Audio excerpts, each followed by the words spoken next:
Jeff, what made you so good at what you did? I don't actually understand what your skill set is. Like, it's obvious that you're talented, but I don't actually know. You're not the first person to accuse me of. I don't actually know what you're talented at.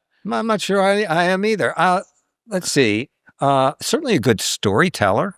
I think, you know what? I'm a truffle hunter. I know how to find a good idea, recognize a good person, a talented person. I think that's probably the most valuable skill set, which is having an instinct for quality, for smarts, for, ambition, vision, dreams. I've spent most of my career helping other people realize their dreams, their stories, their ideas. And, in order to, I think, recognize a dreamer, you need to be a bit of a dreamer yourself. You have to be an optimist. You have to believe in, the unknown, the, unimaginable, and you have to have a lot of enthusiasm. And so I think those qualities I'm a happy person and an optimist, bottomless well of optimism. I've heard you say that you're a good home run hitter, but you don't do singles and bunts. Well, yeah, that's sort of that's, sort of in my ambition column, sort of different lanes that, I like to take on things that are very, very, very challenging. And, I like to say that, I like doing things that are, improbable, if not impossible. That's kind of my home address. And, the outcome of that is that, when you can't hit a home run if you don't swing for the fence. And more time, at least many times you will swing for the fence and you won't get there, so, you got to accept that, with success comes failure. You mentioned being able to pick a good story, one of the core skill sets with 400 something movies, 80 animated, What, in your opinion, makes for a good story? Well, there are many things. I've been very lucky to have many great mentors and teachers over my career. One of which I actually never met because he had passed away by the time I arrived at the Walt Disney Company in 1984, which is Walt Disney himself. And he had this amazing archive of his work process, his creative sort of blueprints. And so many great lessons learned about storytelling from him, particularly around his animated movies. One of my favorite ones, he says, there's no such thing as a great story without a great ending. It seemed pretty obvious, right? There's no such thing as a great story. Your story, let me say, my movies are only as good as their villains. It's one of the things that he said.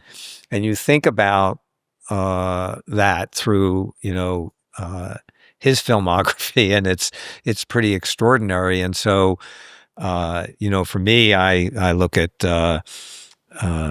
Ursula, or Scar, or Jafar, or Farquaad, or Tai Lung, or I could go on and on and on. And because when I read that and I understood it, it became a kind of a North Star. What is it about the villain?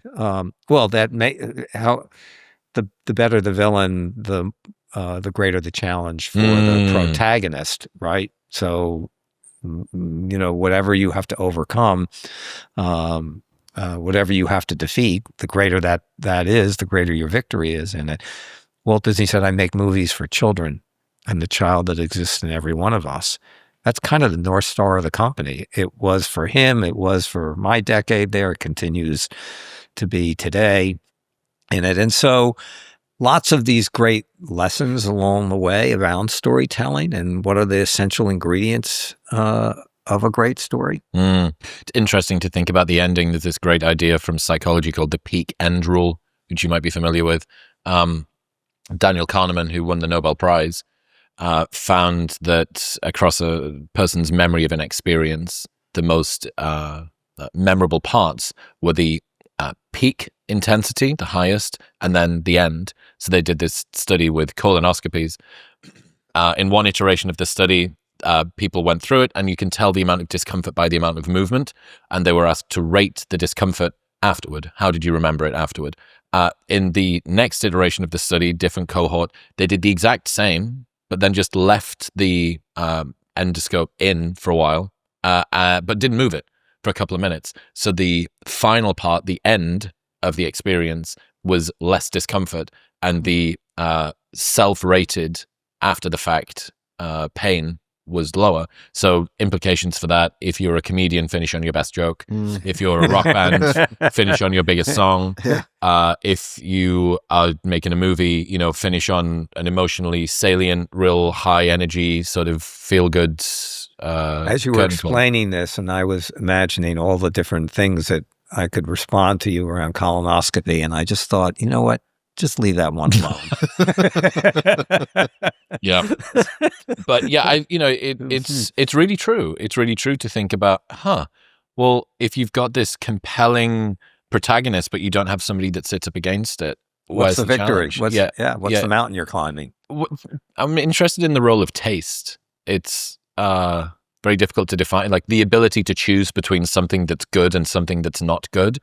I guess a lot of people would say that you've got great taste given the productions that you were a part of. How would you advise someone to cultivate great taste? Well, that's a mystery to me. I really don't.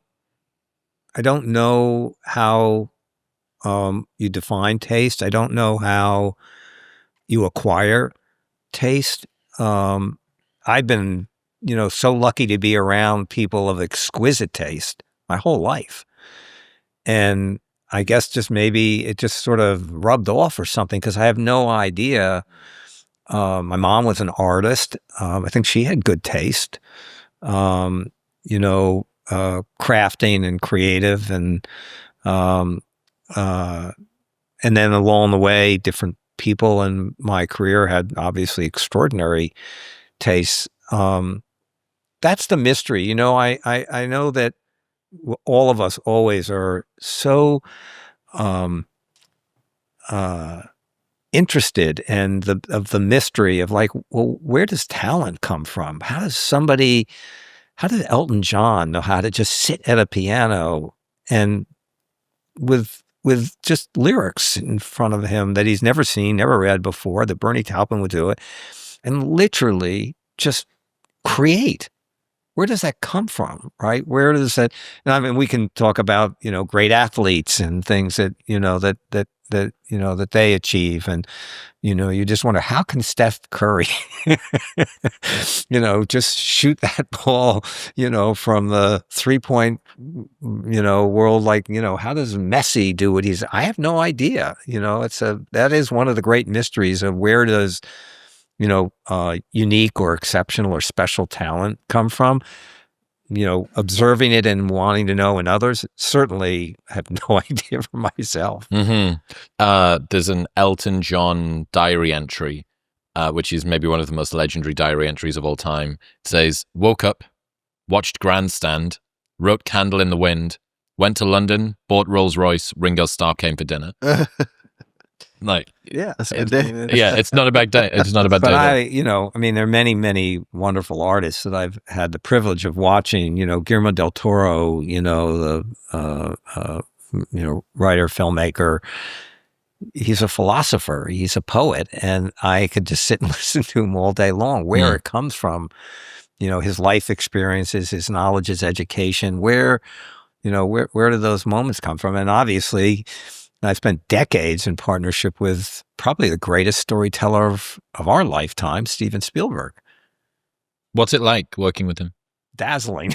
I mean, he's just a very singular and unique and special guy, and it's been a privilege to to be there and be a partner and a business partner and a friend and cheerleader, and likewise, I had him as a mentor and all those different roles. One person for many decades, but watching him as a storyteller, it's so natural, it's so instinctual. It's amazing to see him on a set. I imagine is to see, Leonard Bernstein, conducting an orchestra. Someone in mastery. Yeah, it just is like he's just so comfortable and confident and certain and effortless. It's really amazing. And you talk to people that have worked with him as, craftspeople or actors or, anyone in it. They just he just knows, and in a way that's hard to understand. I'm not sure he can explain it. Both of you guys are very driven. What's driven you? What's driven you independently to what you do? Well, that's a good question. It feels to me like when there are large problems or big sweeping issues, if there's sort of a unique ability or skill set that I have, whether it's building a business around it or sort of evangelizing an idea or whatever it is, that's very motivating because it feels like it's something unique that I can apply my perspective to that problem to be able to bring that forth to lots of people that potentially have the same problem as well. I think the build of it in a lot of ways for me is extremely motivating because it feels like a personification of the things that I know how to do that I can actually put out there in a lot of ways. So I would say basically I've had points in my life where I've felt very mission driven, but a lot of my life has just been very purpose driven, I guess is sort of the easy way I would think about it, which is the purpose has been, hey, can I take what I feel or sort of what I'm able to see in my head and build things that others can get benefit from, others can see as well. So that's been a big driving factor for me in my life. Jeffrey, what about you? Well, so many things, I think it's, it's a sort of an alchemy of things that motivate me. I found by accident along the way that the most beautiful thing in the world to me is actually laughter, and in particular, the laughter of children. It's why we tickle our kids. We torture them by tickling them, but it makes us happy to hear that laughter. And so literally as, whatever, somebody's greater plan, coincidence, I land at a company where your job is to get up and make movies and TV and animation and things that bring laughter to the world. That is what, that was a legacy that, sort of I had the baton for a decade. And then went on to do it, at DreamWorks myself. And nothing made me happier than to stand in the back of a movie theater and listen to the laughter of an audience from something that, we all had a hand in making. I have a bottomless well of a need to win. So I'm always looking for, that an outcome that is a success, and success is measured in so many different ways. And sometimes it is purpose driven, and sometimes, as Hari's saying, it's mission driven. The one we're doing right now started purpose driven, and then through a set of circumstances became mission driven, which in a way is maybe the most rewarding. What's the difference between purpose and mission? I'm not sure. In my mind, a mission sort of is pushing towards some sort of an external outcome. Purpose is just who you are. Like that's just how you're made up. And that's just, whatever the situation, that's just how you react. Like if you're a builder, you build. And sometimes if you get very mission driven, you're building towards something to be able to solve a problem. But, if you're a purpose driven person, whatever the circumstances, even if you're not motivated by an external outcome, it's just how you present yourself to the world in your work, I guess, is how I see it. Yeah, purpose to me is tactical, and mission to me is has sort of a humanity involved in it. There's some greater outcome than just being successful or just winning. That there's goodness involved in it. That you're going to do something that is going to make a contribution to the world that's, unique and invaluable. And often it's by accident. That's not, these things happen to you. People always say, well, how do you win an Academy Award? And I go, well, there is no path to win it. It happens to you. You don't make that happen, and so. Before we continue, you've probably heard me talk about Element before, and that's because I'm frankly dependent on it. For the last 3 years, I've started every morning with Element. Element contains a science-backed electrolyte ratio of sodium, potassium, and magnesium with no sugar, no gluten or artificial ingredients or any other BS. It plays a huge role in reducing muscle cramps and fatigue while optimizing brain health, regulating appetite, and curbing cravings. That's why it's used by everyone from Dr. Andrew Huberman to Dr. Mike Israetel, Olympic athletes and FBI sniper teams, and me. This orange flavor in a cold glass of water tastes like a beautiful, salty, sweet, orangey nectar, and there's a no questions asked refund policy, and you don't even need to return the box if you don't like it. That's how confident they are that you'll love it. Plus, they offer free shipping in the US, and you can get a free sample pack of all 8 flavors with your first purchase by going to the link in the description below or heading to drinklmnt.com/modernwisdom. That's drinklmnt.com/modernwisdom. What do you make of the modern world of cinema? We keep hearing about, is cinema in crisis? Is streaming platforms made a dent in the ability for you to make movies in the way that you used to? What's your read on that situation? Well, it's complicated. I think people always want us to distill it down to simple things. I think it is for sure a moment of extraordinary disruption and transformation. Every time everyone wants to declare movies and movie theaters dead, something else comes along and sort of shatters that idea. And, whether it's Barbie or Oppenheimer or Minecraft or whatever the latest thing is that when, Sinners, which is just a phenomenal, movie and it just gives people that sort of renewed, not only optimism that, no, there's still a place for this. But the world is changing all the time. You have to understand and navigate your way through it. And I think the industry as a whole is navigating its way through pretty challenging, if not treacherous times, whether it is digital distribution, whether it is AI tools, consolidation of these companies, legacy businesses, declining, and how do you transition to the next? And I've lived through a couple of them myself, and they're really, really hard, and they're really, really challenging. And much of the time you are having to navigate through really uncharted places. And so lots of uncertainty in that, a lot of fear with it. But I still remain quite optimistic that movies are a great form of storytelling and a unique form of storytelling, and they're not going away. What do you make of this world where movies get ported out into series for streaming? We've seen this happen with Star Wars. We've seen parts of the Avengers franchise have this, like Lord of the Rings, massive bet by Amazon, which I don't know the books, but not convinced how great of an investment that was. What do you make of this sort of expansion out into other areas like that? Yeah, I think listen, there have been phenomenal examples of great success. I just watched the latest season of Daredevil, which is a spinoff of a spinoff of a spinoff. And I thought it was incredible. I was just completely mesmerized and engrossed in it and following, just like I can't wait for the next season of it. And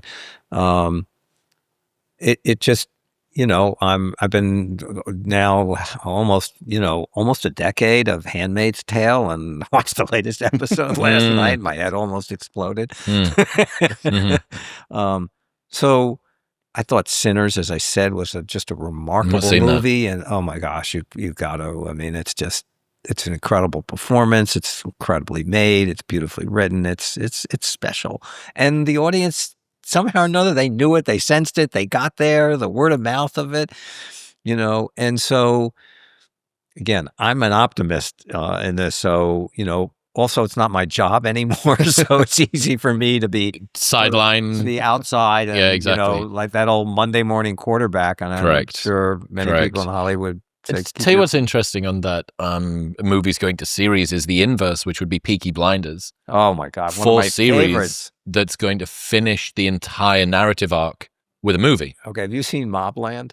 Not yet. Good. Okay, well, it's so interesting because I literally, it's not done yet either. And I literally I was watching a couple nights ago with the latest episode of Mobland with my wife.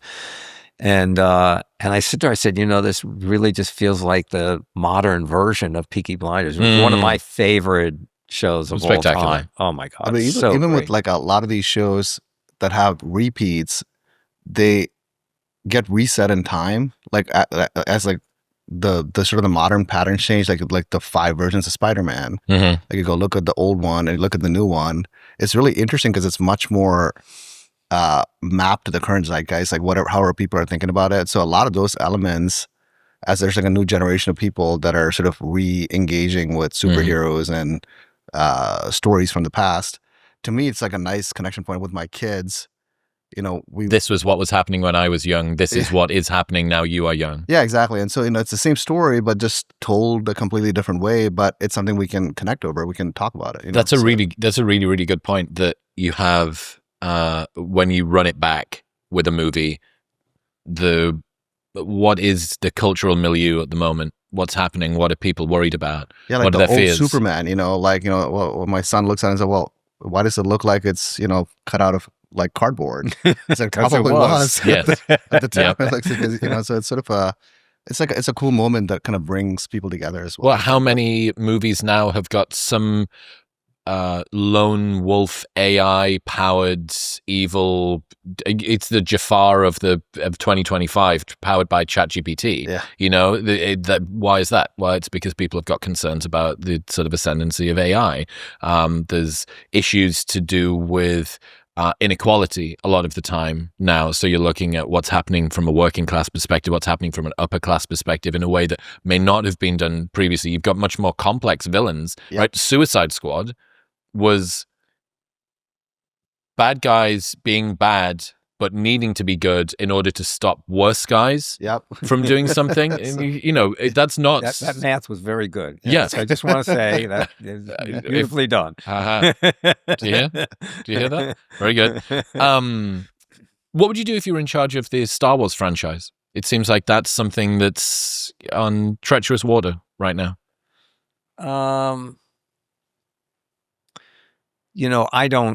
It's always hard.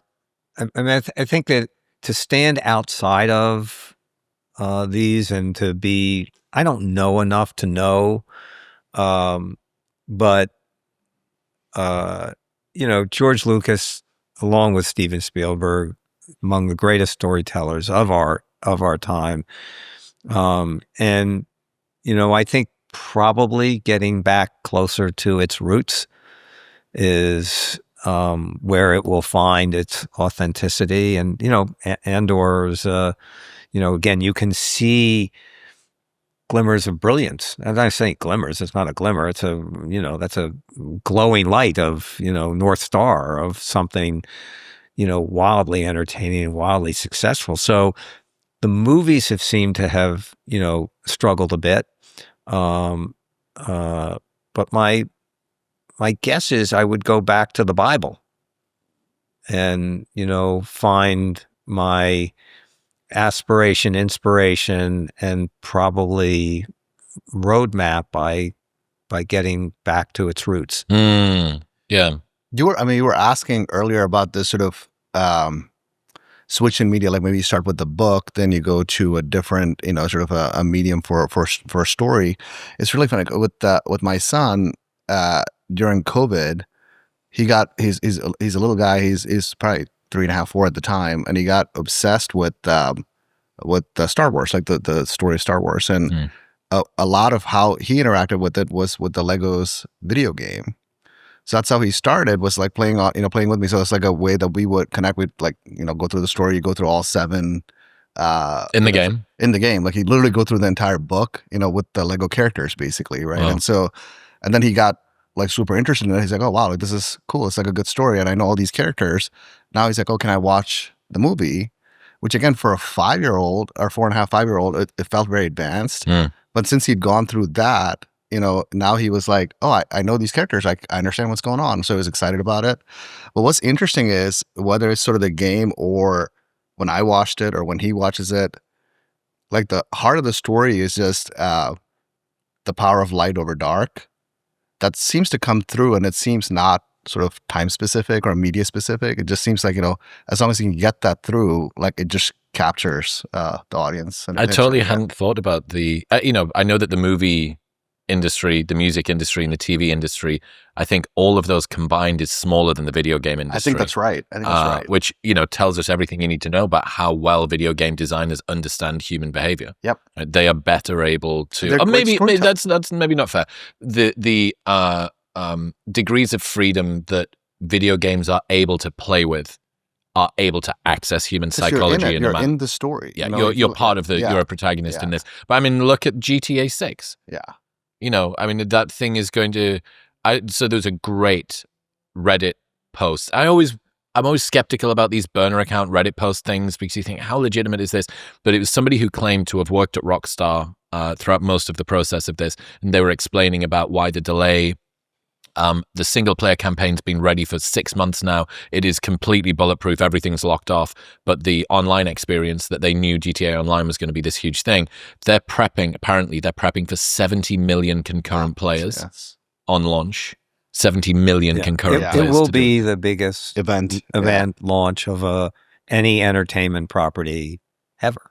Yeah. Like, we know that today. It's almost like the other video game companies are looking at it going, well, that's coming out. I want to wait. I'm not going to launch other games. Give it 6 months. No one's playing anything for 6 months. Exactly. So, yeah. Just absurd, dude. And I didn't think about the prospect of being able to move a universe forward, a story forward through maybe even the actual Legos themselves. Maybe there's a way that you can add something in if someone really cares about the lore or the canon or the world or whatever. I mean, look at George R.R. Martin did A World of Ice and Fire. He wrote that encyclopedia Wikipedia thing with the 2 people that made an online wiki about his book. So, there's this reverse fan fiction inclusion with the author thing where you go, this has got to this. 50 Shades of Grey. Yeah.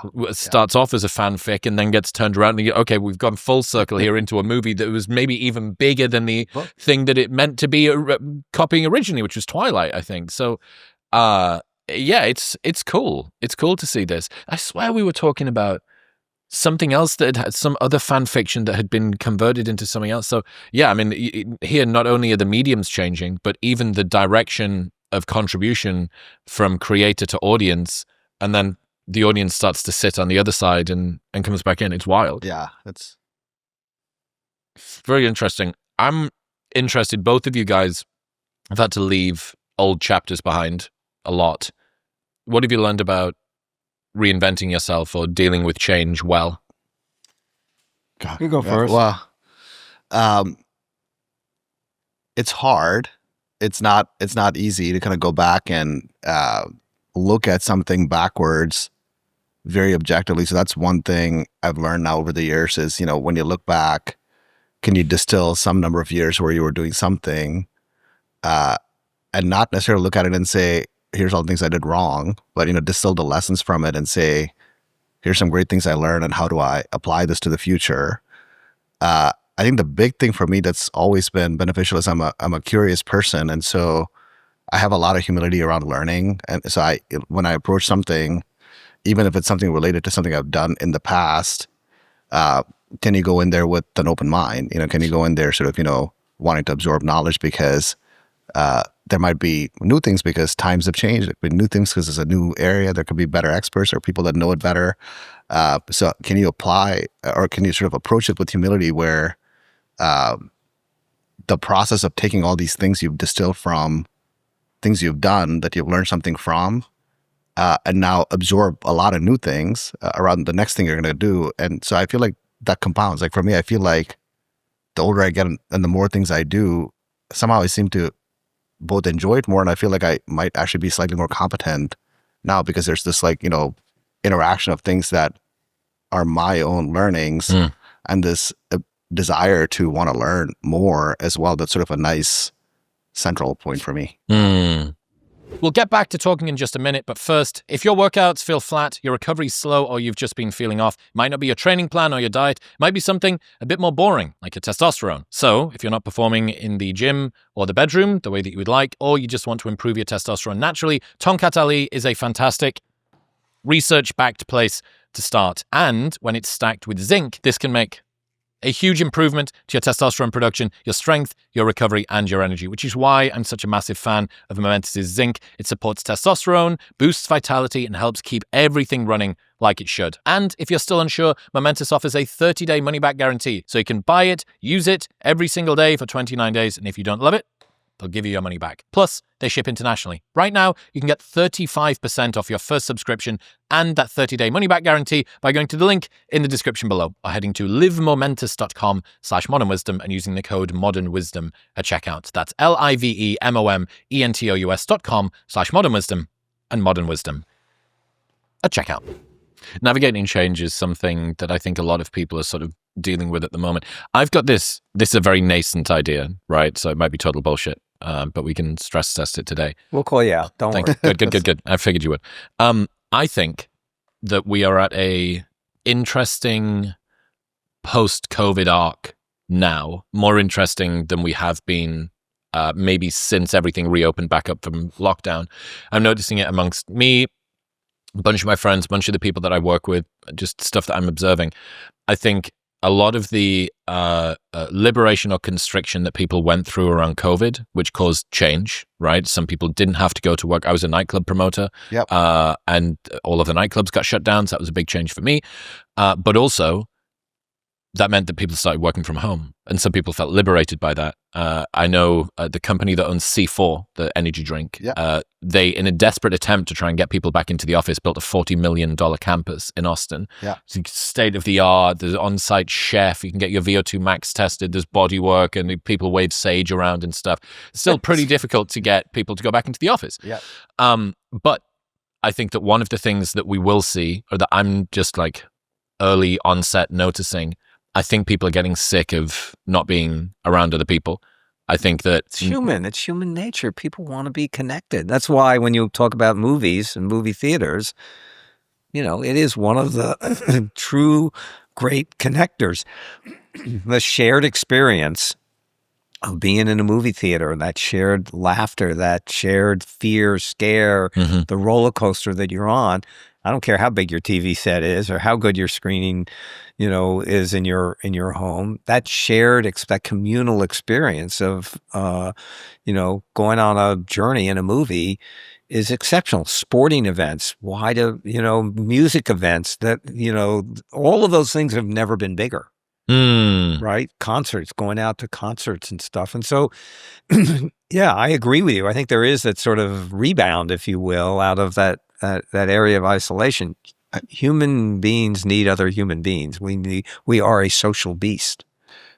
I think when we were going through COVID, for me, I felt like you had this sort of unique opportunity to kind of connect with their family more because you're there. So that you felt like, especially with my kids, like the bonds got tighter. There's some positive elements that came out of that because before that I was traveling a lot. I was never really sort of, static in one place just for work. So you were sort of forced into captivity in some ways with their family. So that to me actually ended up being much more positive than I thought. Now, the aftermath of it has been really interesting. And so, we're talking about sort of adults here. with kids now, the levels of anxiety and the levels of sort of how much stress those 2 years caused we're just starting to unfold that now, right? Like some of the work we're doing now is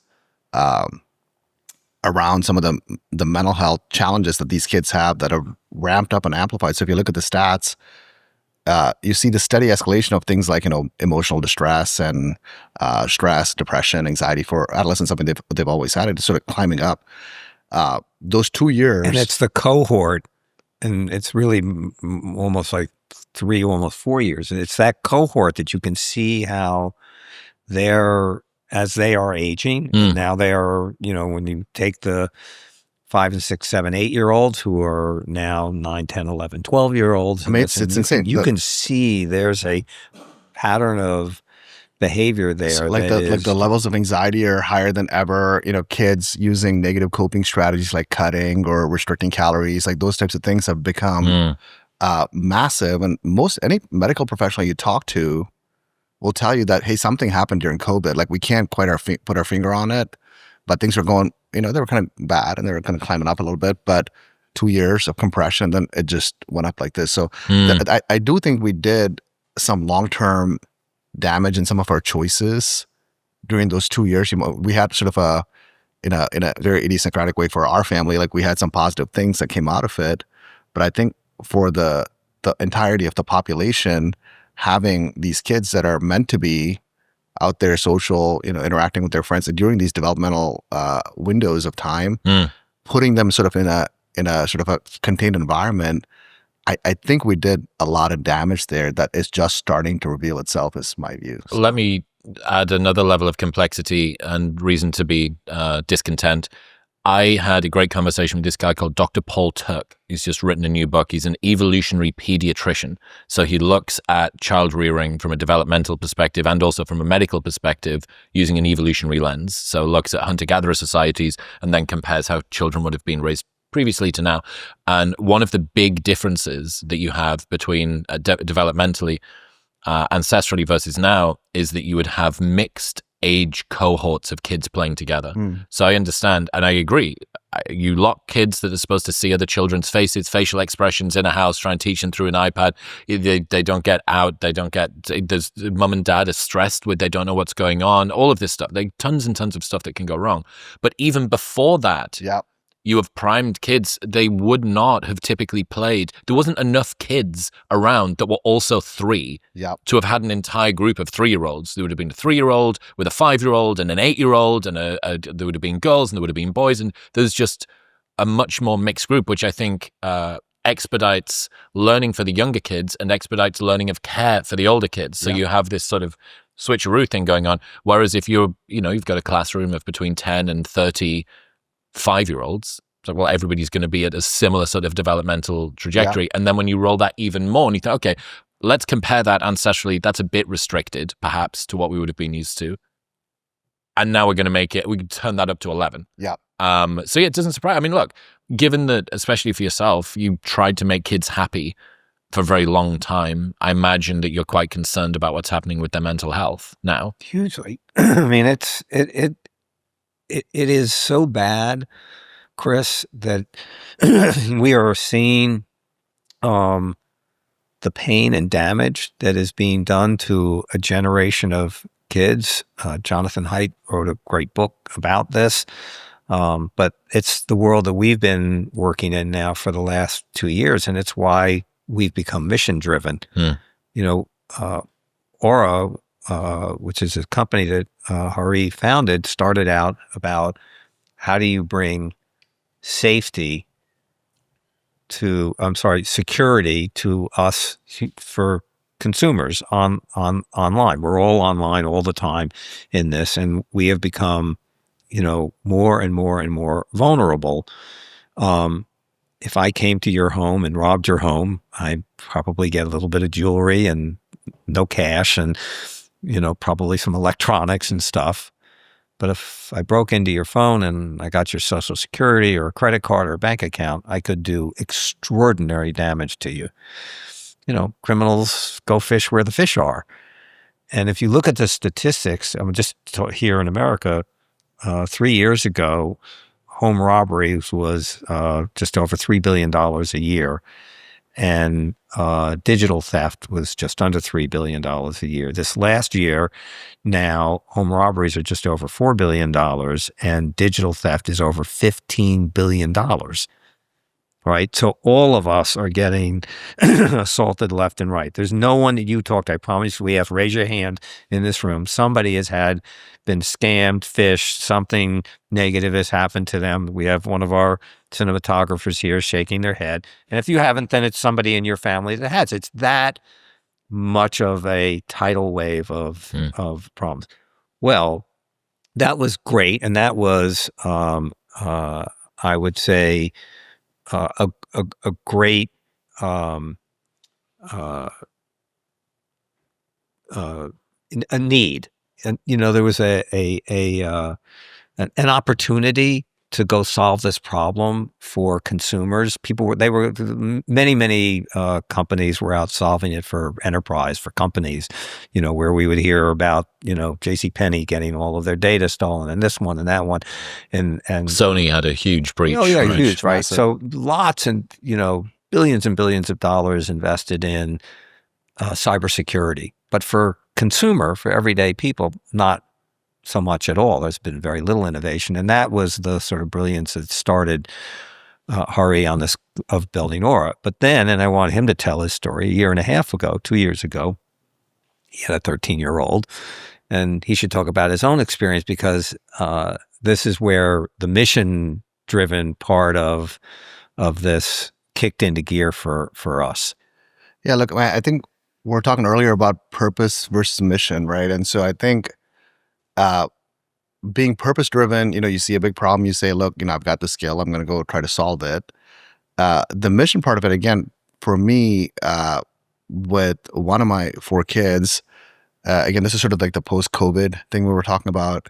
I do feel, both with her friends and with many of the people of her age group, there's both this isolation element where we're talking about, where there's, they're not mixing with kids their own age or higher ages, lower ages, but there's also this shift in life from physical to digital. They're on their devices, on their phones all the time, all day long. In an odd way, the truth of their lives are not in physical land. It's almost on their device. It's a great take. Yeah. And we didn't understand this. We're like a hyper privacy focused family. We don't look at kids' phones. We don't do any of that type of stuff. And it was about 2.5 years ago, she said, hey, I don't feel great, etc. So February, I think. And we said, look, you're in the middle of school. There's a lot of stuff going on. Let's wait till the summer. Summer rolls around. And we're like, okay, it's a summer vacation. Great. This, there's not as much stress.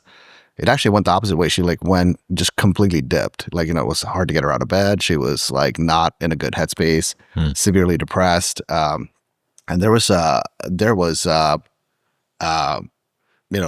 we were looking at it going, well, we don't know what's going on. Seemed to keep getting worse. You ask her, she's, oh, everything's fine. I'm okay, but clearly you can see she's not. Then she started going on the path of sort of a bunch of negative coping strategies, things that kids ought not to consider, but, things that are happening much more frequently. And we had no idea. And it got to a point where we said, I think we need to take her in to get care, to get treatment.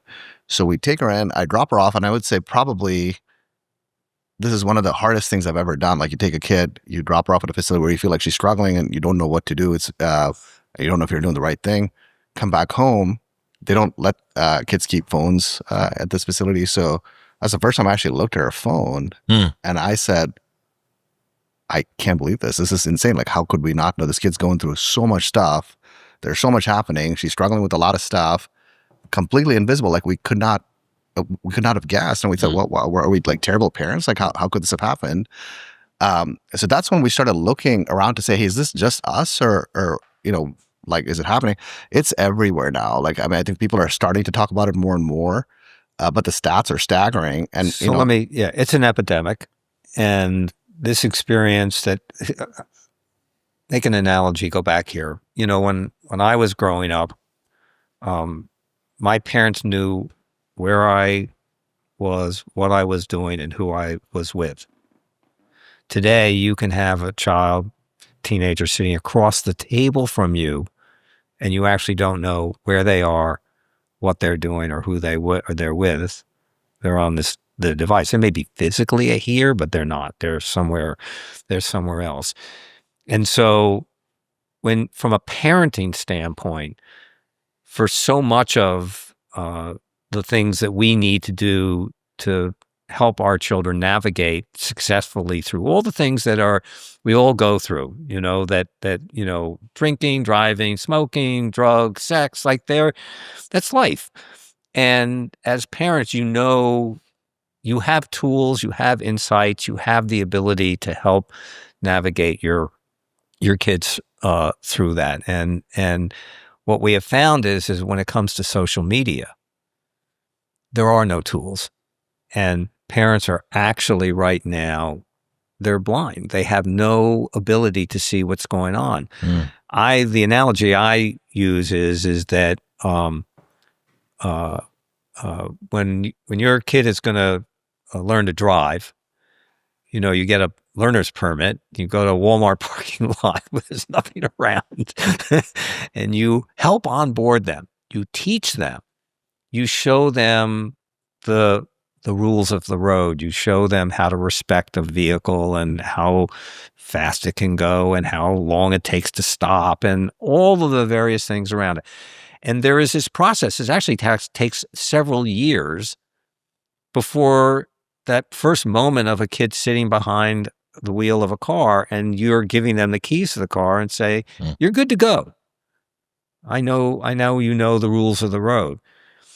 In the world of social media and the online world, there are no boundaries. You have no ability to navigate, to help your kids navigate. And that's the problem that Hari went out to solve. But I want to just frame for you here. That's why I asked him to bring back my phone, because we started a beta version of this online safety. So remember, I said we started with online security, and then the mission became, out of Hari's personal experience, it was like a hard pivot to let's expand this into how do we protect our kids? Much more important than protecting, our bank account. So there are 2,500 kids between the ages of 12 and 17 years old that were on the beta version of this for 3 or 4 months starting in January of this year. So that's a pretty wide, 2,500 is a very good sample, both geographically and otherwise. And here are the stats. 46% of them are depressed. 35% have social withdrawal. 22% are up at night, scrolling and being on when they shouldn't be. 30% with low self-esteem. 22% have self-harm, suicidal thoughts. And the staggering 52% have eating issues.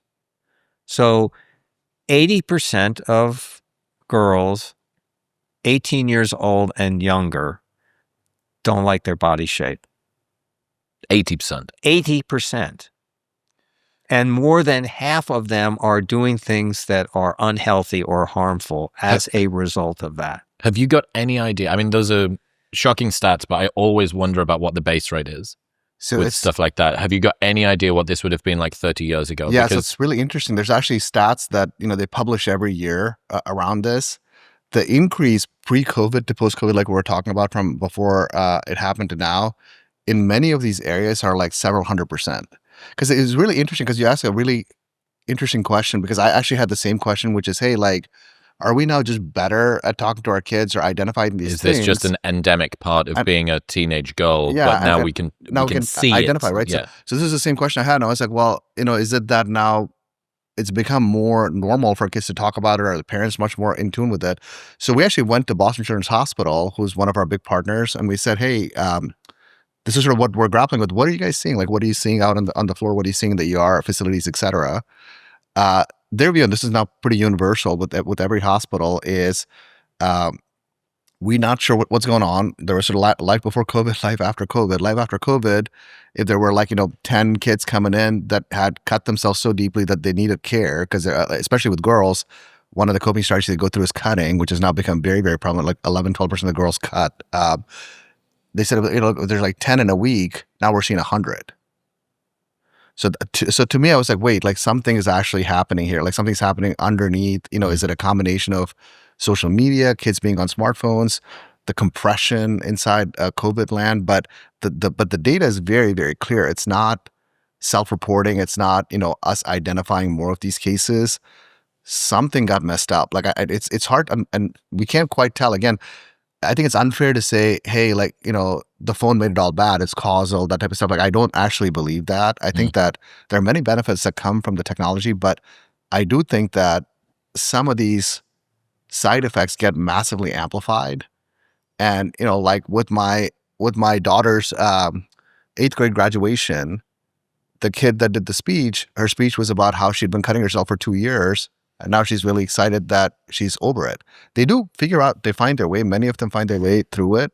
So it's a real problem. What's your current working hypothesis for this? I mean, Jean Twangy's got her thing, Haidt's got his thing. There's some skepticism around Jonathan's data, which I'm sure that you guys have looked at too. And he's a good friend. I love him, but he's like, there's a lot going on. Well, we have the data. So okay. Like, there's no, like, ours is not.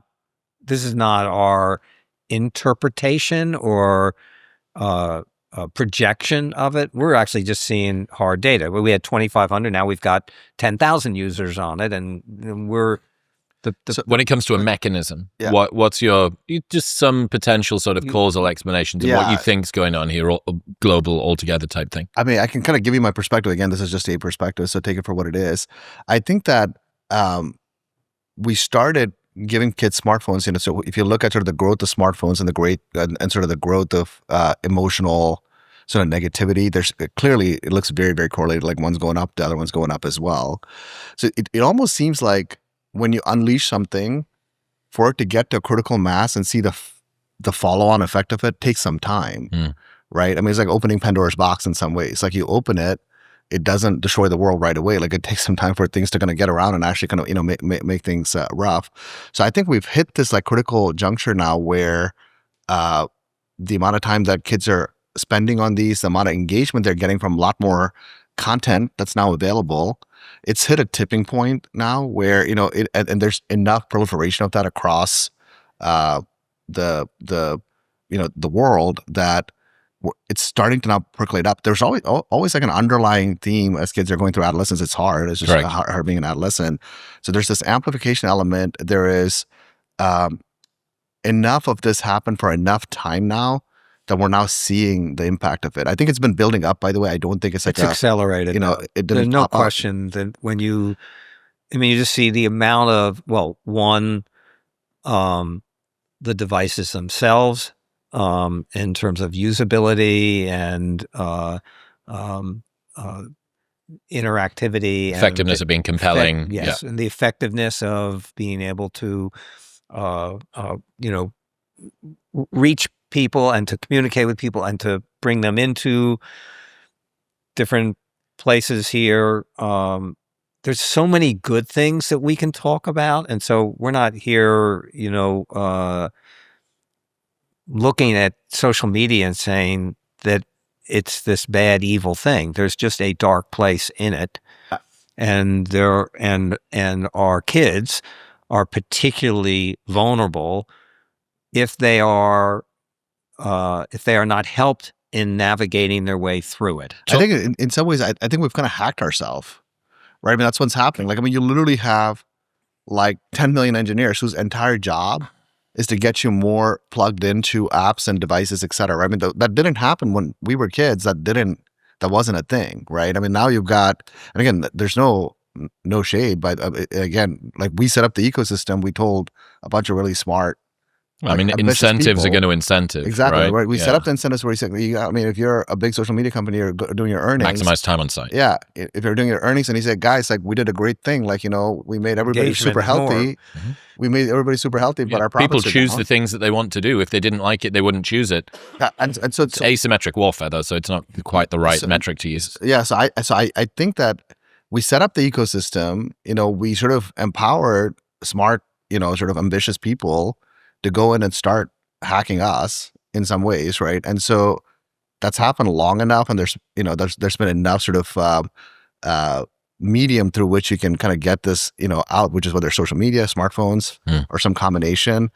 I think now we're looking at it saying, oh no, like what did we do? Like, and we did this all without thinking about the guardrails. Yeah. So that's really where we are. Like people trying to figure out how do you guard, because it's never going back, by the way. You can't close the box.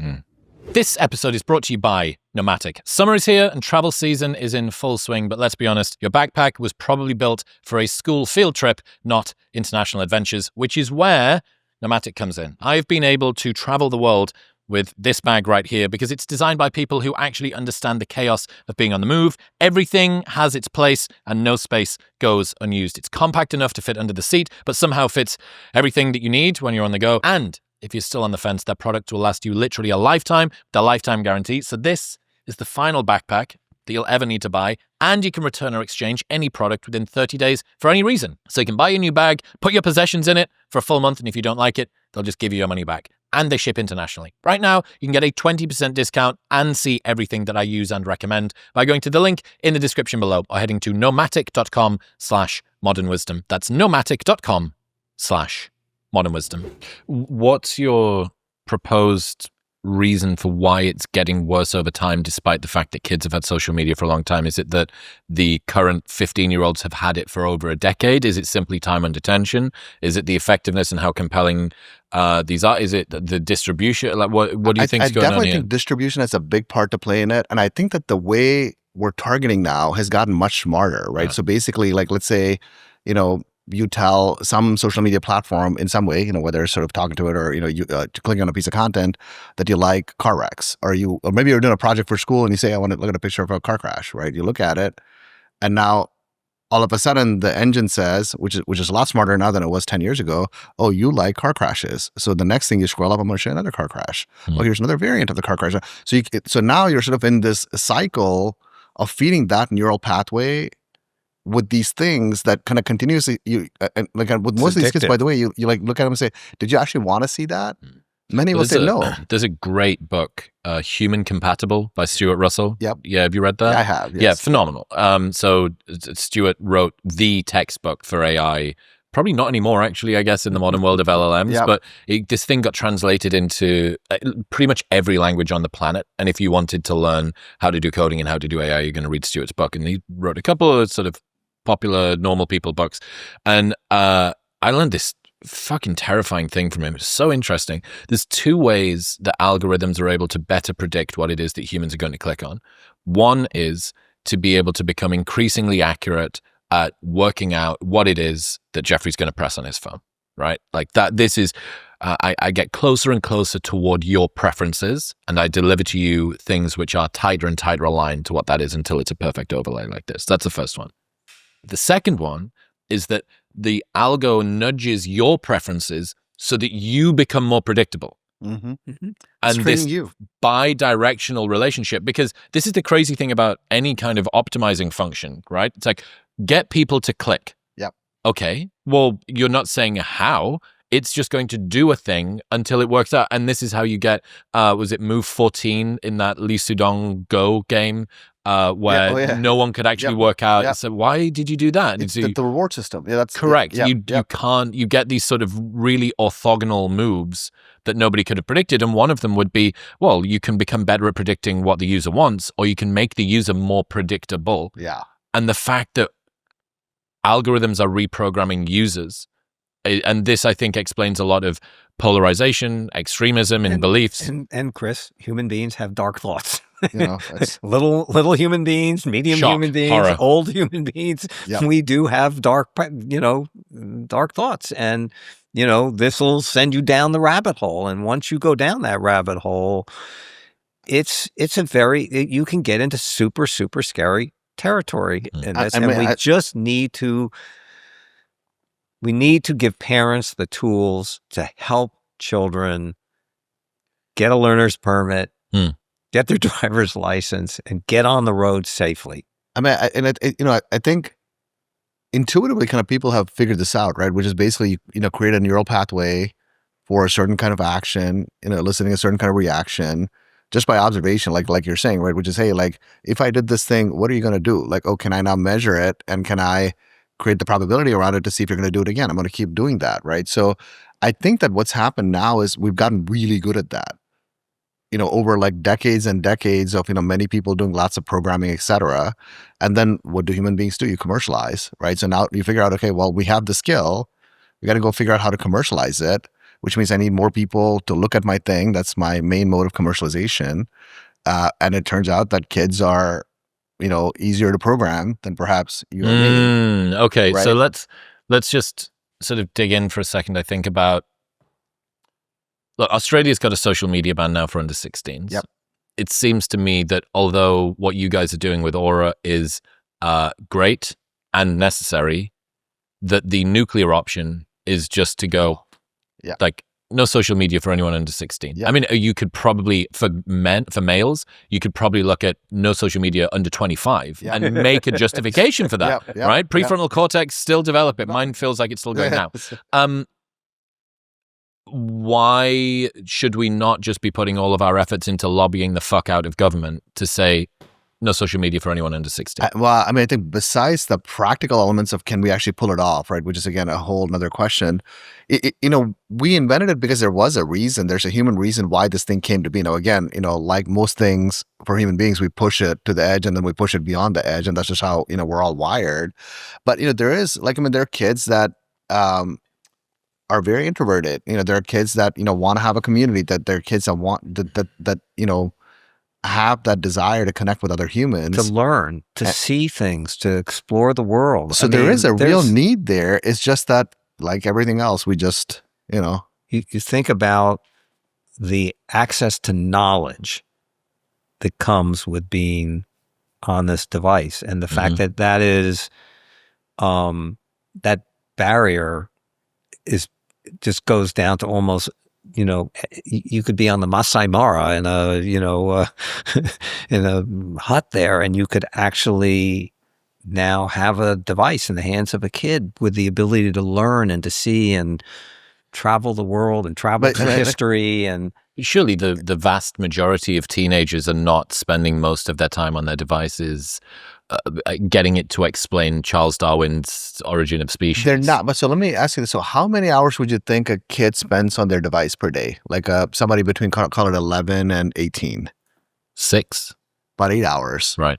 8 hours so a day. Probably more time than they're asleep. Yeah. So, I mean, that's exactly right. And, you're awake for, call it whatever, 12, 18 hours a day. And you're spending the majority of it on these devices.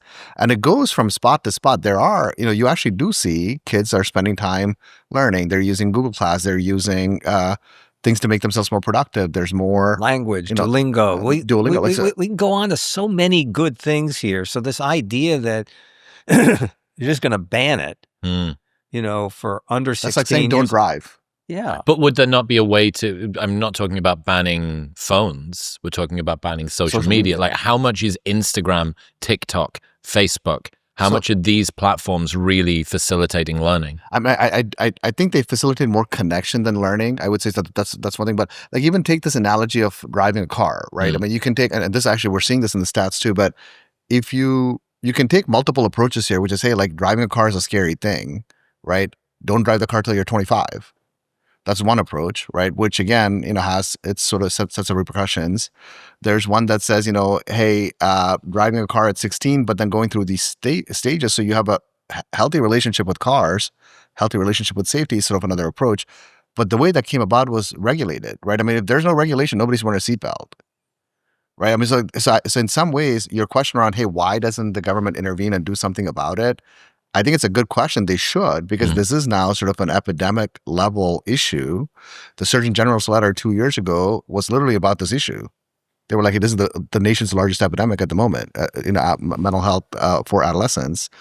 But again, there's perverse forces, right? I mean, you've got large companies with, incentives, lots of capital, lots of, resources that obviously don't want for this to happen. So there's, that's the dichotomy of it, I think. But again, the mission that we got on, which is we're not legislators, we're not politicians in this, we're business people. And we looked at it and said, well, whether or not it should be banned or not banned, we all have our opinions about that. You know, I think again, just going back to the car analogy, because it's so simple, which is regardless of whether you're able to drive at 10 or 12 or 14 years old, you have to wear a seatbelt. Yes. Yes. Yes.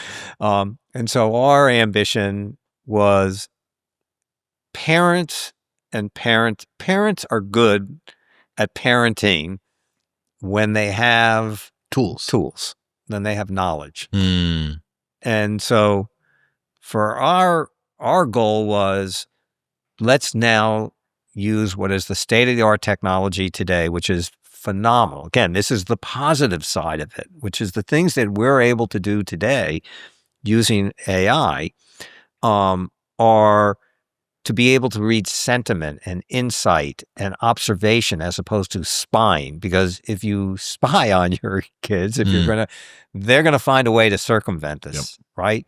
So this is a thing that Hari experienced for himself personally. If I only knew, and you hear that over and over and over again, if I just had some insight, I could have helped them navigate. So I'll go back and give you, like, one of the things that we've learned here is that as our user base gets bigger and bigger, you start to see patterns of behavior. And so we have insights and can be somewhat predictive. Now, where we are today versus where we think we'll be in a year or two or three. Bigger data set. Yeah, as the data gets greater, the knowledge Well, gets so greater. But let me give you a great one, Chris, here, because it's so fascinating to me, which is if you're a teenage girl and you download a calorie tracking app, we actually know, like, that's step one. Now, does step one lead to the cliff that you dive off, that somebody will dive off of? No, but it sure is a directional thing. Risk that factor. If you as a parent knew that, you could just say, hey, don't do that. But what are you trying to get out of that? How is that going to help you in this? And once again, you can be a great parent and help them make their way through it if you just knew that. I mean, I'll say two things. I mean, to your question around sort of Australia and the ban, if I could go back in time, I would wait to get my kid a smartphone till 16. I think that's just good. Sort of most parents will probably tell you that after they've kind of been through stuff with their teenage kids. It's a hard thing because, all their friends get stuff and now you've got all this coordination pressure. problem. Yeah. I think Haidt's proposal is you get a weird commune, digital commune of families together, and you say, okay, no one's going to, but they can be friends, but they, But that's what they're doing in a lot of schools in California. I don't know how effective that'll be and how much it'll propagate, because again, they go to friends' homes that are not in the same school. Now they have phones. So you got all of those types of things. So that's one thing. And the other thing I'll say is, in this battle, at least sort of in this battle that we are, watching kind of, unfold every day, the parents are the front line. So it's not, like regulations, all that type of stuff. It's going to have to work its way to that. But really, it's the parents that are in the front line of the problem. So the more they get educated, the more they understand that this is not like a weird thing. It's happening culturally everywhere, and we're all sort of at a loss for what to do. And there's this brewing problem that's happening. And the more that becomes visible to people, saying, hey, now I need to actually go learn something. Like, I need to go learn how to, interact with my kid when these things happen, et cetera. So if you talk to a lot of clinicians and psychologists, that's what they tell you. Like, there's 6,000 of us, clinicians and psychologists, caseloads going up through the roof. To train somebody to be good at that is going to take a long time, right? Decades plus. So where do you find the help? Like, it's the parents. Like, get them smarter on these issues. Get them to understand that, and the desire and the motivation is there. They want to raise great kids that are happy, that are healthy. So that's. Talk to me about some of the other insights that you've learned from the data that you've got. I mean, that one around the calorie tracking thing is just it's obviously harrowing, but fascinating. Yeah, I'll tell you a couple more. Like, if kids are on social media for half an hour before they go to sleep, their sleep is interrupted more often. How are you tracking sleep? So basically, when kids wake up, they pick up their phone. Right. So we see traffic on their device, or if they have a wearable, we can track that information as well if they're kind of going to sleep. We see, for example, like a really interesting thing. We do see that if there is a lot of activity outside of your digital life, it's a huge positive thing. Like, so you could be on your phone for 4 hours a day, 5 hours, it's fine. If you're also going playing sports and you're, hanging out with your friends and playing soccer, like, those types of things are very positive. How do you know if they're doing that? Because you can tell on geo-tracking where they're kind of out and about, basically. So you can kind of start to correlate as opposed to the person who's just at home for most of the day, scrolling the whole time, and like okay. on their device, there doesn't, and you can see the amount of activity that they have, right? And then another interesting tidbit I'll give you, like, boys and girls are very different. The patterns are quite distinct for the two. Boys that are on gaming platforms for long windows of time don't seem to have the same negative outcomes as girls on social media. Why? I think it's because for boys, developmentally, I think it is sort of a way of interacting. They're rambunctious on these platforms. It's just like, it's more close to real life in some ways. There's not as much, hey, look at this person doing this thing, So when girls on social media, it becomes, what is this view of how I should be because I'm seeing this influencer be a certain way. They have 1 million followers. They're doing these types of things. And so that seems to somehow end up driving behavior a bit more in girls. And again, we're only talking about this window of time, like we're just saying, 12 to kind of 16, 17. But those are, really interesting to us that, because if you know these things, if you have a boy, you're like, okay, well, this is kind of the stuff we need to go do to make sure this kid's okay, type of thing. So, and here's a kind of fascinating, because we're talking about, what's drove us into this area is watching sort of these 10 to 18-year-olds. But here's really interesting thing about it, which is, so that we're focused on at first because that's where it's a crisis. It's just a tsunami of just tragedy, right? But interestingly enough, wouldn't you be interested in somebody objectively giving you insight and analysis of your online behavior, meaning how much time you're spending on there, what are the things that you are doing that are healthy around that? What are the things that you are doing that have negative implications? Like a wearable tracker for your digital consumption. For your mental and emotional health, yes. Right? And so, like, again, and that's very much more like a theme I know you're very sort of passionate about, which is like creating people that can be their best self, right? So it's not just physical, kind of your mental state, your emotional state. We don't get a lot of data on that. There's no observation about that in it. So today, actually, that's the beauty of, this is where the innovation of tech is phenomenal in this. And what's your how are you going to work that out, or how can people learn more about themselves? For example, you look at, so we now have a system where we can run models locally on your phone. So based on patterns, what apps you're using, how you're using them, et cetera. We'll never send the data out of your phone, basically.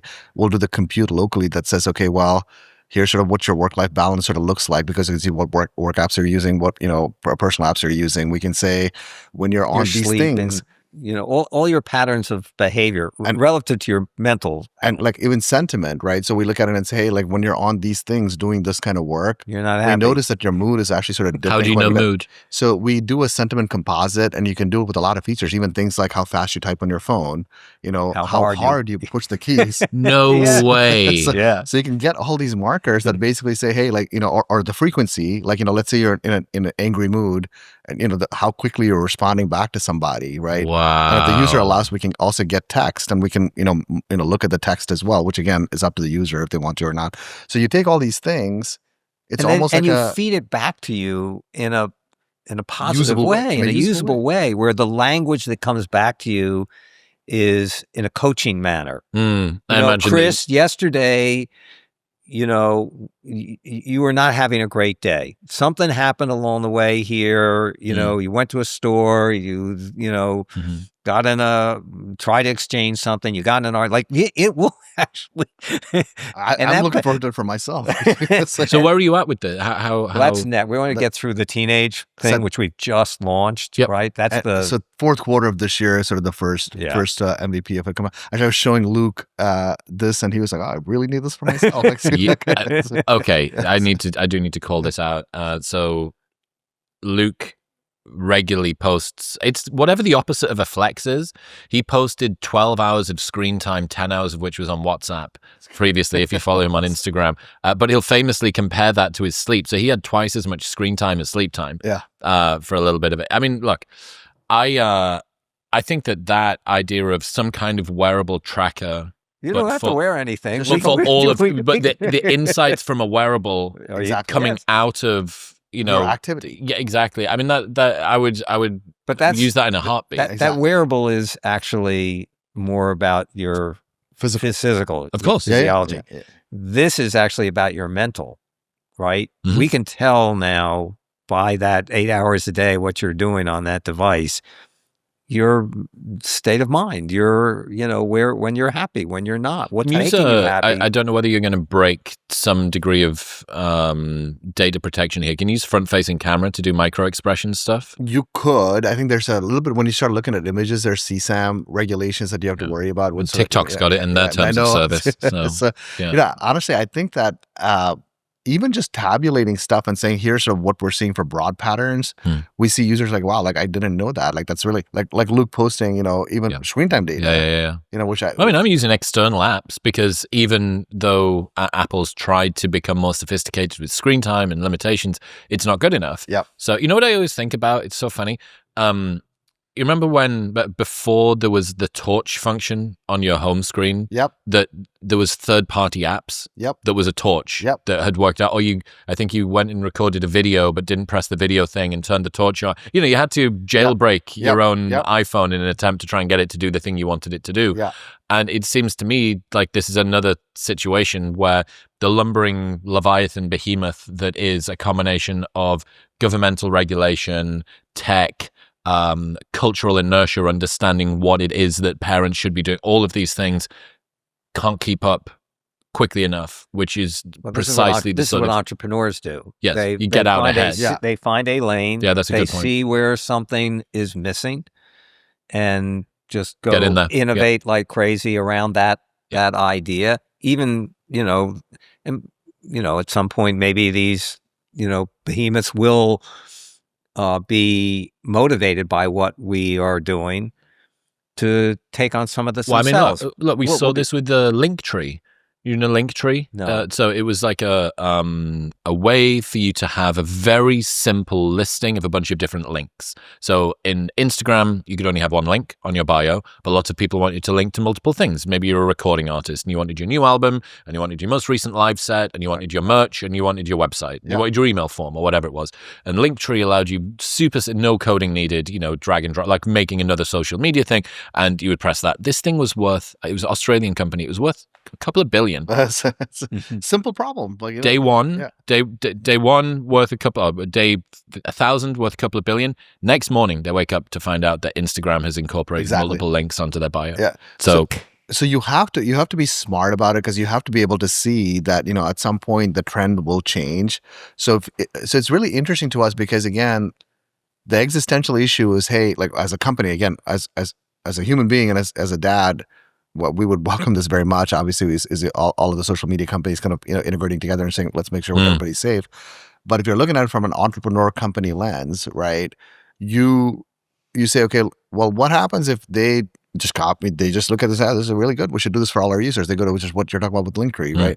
It's a really interesting thing that we see. Like if you do one thing, and that's the purpose of the one thing, basically, and it's broad enough thing that you're doing, not just dragging and dropping a link, but hey, like we can really tell you sort of emotional, mental well-being, etc. Users gravitate towards things that you are hyper focused on and very good at. Let's say, I'm just making this up, like Apple decides that this is all available out of the box, which, like, you look at like a Life 360 and Find My, right? Find My is available for free. Life 360 is a $4.5 billion company. They solved the one case, which is, where's my kid? Like, I want to know where my kids are. But they've doggedly focused on that one use case. So users say, okay, well, the service is just better. Now in my mind, if I need that, I got to. So you got to get there early enough, and it's got to be broad enough, and you got to make sure that you sort of imprint in the user's mind that, hey, like, when you have this problem, come to us. Which is why, we have amazing storytellers like Jeffrey on our board, because you got to get the story kind of out there so people understand that. A bunch of other people like Robert Downey Jr. is part of this too. It's been a ride just working through this with Jeffrey. It was funny because we were talking about Elton John earlier. I'll tell you sort of a funny tidbit. While we were trying to get people sort of on our board, Jeffrey was helping us quite a bit, especially for people that had big platforms. So we Jeffrey said, we should talk to Tom Hanks. And I said, oh, okay, that sounds good. He said, well, come out to Philadelphia. He's like, go out to Philadelphia. We're sitting at breakfast with Tom and Rita, and Jeffrey sort of going through stuff. And Tom Hanks says, oh, I'm going to go to the White House this evening and see the president. And so Jeffrey's like, oh, I just came from there last week. And so now Tom Hanks is like, oh, I'm going to write you, Jeffrey's, I'm going to write you a letter. You should take it, give it to the president when you see him today. So they're sitting there writing the letter. His phone rings. I look down and it says Sir Elton John. I'm thinking, I'm in like Twilight Zone. So we've had lots of great sort of, such things where Jeffrey's been a huge part of like getting us plugged into this world of people that sort of, have original large platforms that they can get, sort of ideas out there. So Robert, we met through Jeffrey as well. That was sort of the... A quick aside, if you haven't been feeling as sharp or energized as you'd like, getting your blood work done is the best place to start, which is why I partnered with Function. They run lab tests twice a year that monitor over 100 biomarkers. They've got a team of expert physicians that then take that data, put it in a simple dashboard, and give you insights and actionable recommendations to improve your health and lifespan. They track everything from your heart health to your hormone levels, your thyroid function and nutrient deficiencies. They even screen for 50 types of cancer at stage 1, which is 5 times more data than you get from an annual physical. Getting your blood work drawn and analyzed like this would usually cost thousands, but with Function, it is only $499. And for the first 1,000 Modern Wisdom listeners, you get another $100 off, making it $399. So you can go to the link in the description below or head to functionhealth.com/modern wisdom. That's functionhealth.com/modern wisdom. I remember just going back to the speed of typing pressure there, which again is still fucking blown my mind. I remember reading an article about Chinese health insurance companies using the accuracy of users on the website inputting their data when they apply, and big data sets now, correlation stuff to go, oh, is this early onset Alzheimer's? There's some neurological decline that you've got in here. So you can see how this could be data's data, right? And you can draw correlations wherever you want. But the fact that you guys can do it to try and intervene. And I certainly think as well, people feel like there is at best, slightly adversarial relationship with most technology, going down to at worst like an outright malicious intent by people that are on the other side of it. And if you were to say, I'm going to Africa, I'm going to spend some time in Africa. Okay, what are the things that I'm going to do to allow me to enjoy the best bits of Africa and protect myself from the worst bits? Well, I'm probably going to get some DEET mosquito spray, and I'm probably going to wear long sleeves. And okay, so what have I got? I have something that helps me to experience the good bits, but protect me from the bits that I don't want. I feel like most people don't, almost no one knows how to code. And even if you do know how to code, your iPhone's pretty robust at stopping you from getting in there and fucking with it, unless you want to jailbreak it, in which case the whole thing becomes unusable. Useless, so I think giving, and I'm sure that you've considered this before, but giving some degree of power back to users around what it is that they want, would be phenomenal. And then, roll the clock forward a little bit more. Can we get to the stage where we can choose our own algorithms a little bit? We're starting to see tiny little glimmers of that. I mean, like the notion of like even with doom scrolling, right? It's like a very simple concept. I think like maybe it was Pinterest, maybe it was the first one that came up with it, which is this concept I was telling you about, that like the car crashes, right? You're scrolling. A very simple thing which says, hey, do you actually want to see this content or do you want to see something else? Right? And people say, no, I actually never wanted to look at a car crash. I was just doing it for homework. You say, no, now the algorithm says, okay, I'm going to show you something different. So that's taking a little bit of control back, right? But it's actually a very powerful thing because now you can say, okay, well, I know I need the dopamine hit. I'm going to keep pushing and scrolling, but now the social media company is giving you a little bit of power back to actually go look at something else. So when you say, hey, can you take some of these algorithms and sort of work them backwards, more of those types of things actually would be very good for users, I think, frankly. Yeah. What about younger kids? Have you looked at the classic story, parent with crying child in restaurant, iPad in front of child? How concerned are you about I don't even know what you call it, infant use. I mean, it's toddler I mean, use. you're teaching them the patterns from early on, right? I mean, it's hard. Like I definitely see why you do it, because this kid's screaming. You're at a restaurant trying to get dinner, and you got to make sure that you're going to placate them. It's like after you try a few things, like here's your iPad, go play on it. But I do think that if it's unregulated, where that becomes the norm, you're now teaching them sort of something like, it's like teaching them that, when you feel bad, you should go to a device. When you feel like you can't cope with your emotions, like that's how you do it. Like, so with every one of these actions, you're doing it. So, but that being said, we're all social. Like we all want to be out with our friends, and we want to make sure our kids can get, involved with that too. So it's not a trivial thing on how to sort of, make that work. But I do think there's some negative things that are coming out of that as well, because I think we're teaching them that you can start relying on this for emotional support, basically. So there was, again, I don't know whether this is Jonathan Haidt's work or somebody else's, talking about how kids are affected developmentally when they see parent's phone go off and parent look at phone. Yep. Have you seen this? Know the study I'm talking about? I don't know the specific one, but we've heard many of these things, which is basically with kids, especially when they're like 8 or 10 and above. You can tell them a lot of stuff. I'm going to put limits on your phone. I'm going to do all this stuff. And you're sitting there at dinner on your phone. They're looking at it going, okay, well, you're telling me one thing. So when I get a bit older, I can do that. Yeah. So you're kind of teaching them a different thing, basically. So I do think that's why we kind of went down this adult path, which is not just the kids. We want to make sure that adults are also self-aware of, how to, and again, if you're of a certain age, you may not have gotten hooked on it early enough, so you might have actually developed some patterns where you're like, okay, I know how to put the phone down because I grew up during a time when I didn't have a phone, so I kind of learned that skill. If you're talking about these kids that are, on their iPads at 6, 7, 8, that is native. Like that's how they're growing up. You never teach them the other side of it. Well, you made a great point about the digital world is the real world for these. Yeah. And there's a great girl, Freya India. She writes with Jonathan Haidt, around some 25, British girl, very clever.